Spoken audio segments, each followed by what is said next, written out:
Crime બ્રાન્ચની ટીમને એક ઇન્ફોર્મેશન મળી કે એક અફઘાની નેશનલ છે જે બોગસ પાસપોર્ટ બનાવી અને ઘણા સમયથી સુરતમાં રહ્યો છે. સુરતમાં એણે બોગસ પાસપોર્ટ બોગસ ડોક્યુમેન્ટના આધારે મેળવ્યો છે.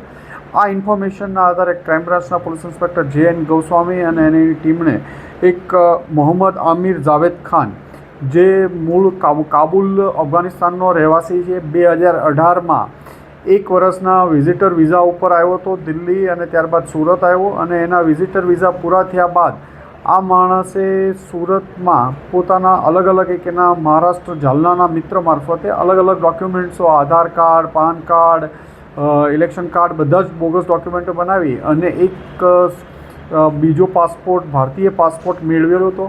આ ભારતીય પાસપોર્ટ મેળવ્યા બાદ પણ આ ભારતીય પાસપોર્ટ ઉપર યુએઈ, અફઘાનિસ્તાન એ ટ્રાવેલિંગ પણ કરી ચૂક્યો છે અને ગઈકાલે ક્રાઇમ બ્રાન્ચની ટીમે ઇન્ફોર્મેશનના આધારે એની ધરપકડ કરી છે. એની પાસેથી બોગસ પાસપોર્ટ અને બોગસ ડોક્યુમેન્ટો કબજે કરવામાં આવ્યા છે અને એને અહીંયા રહેવા પાછળનો ઈરાદો, ઇન્ટેન્શન, કેટલા ટાઈમથી અહીંયા રહેતો હતો, શું કામ કરતો હતો, કોના સંપર્કમાં હતો વગેરે બાબતો ઉપર એની પૂછતાછ ચાલુ છે.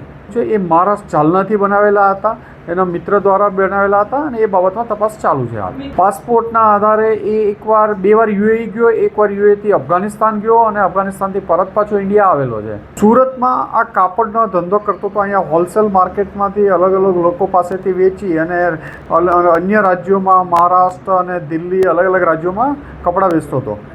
અત્યાર સુધી એનું ફોર્જ પાસપોર્ટ બનાવી અહીંયા રહેવાનો મતલબ એ બાબતમાં એની તપાસ ચાલી રહી છે. અન્ય રાજ્યોમાં હતો તો ત્યાં કોને કોને મળતો હતો, શું કામ મળતો હતો, ધંધા સિવાય કોઈ અન્ય કારણોસર એ રોકાયેલો છે કે એ બાબતે પણ એની તપાસ ચાલુ છે.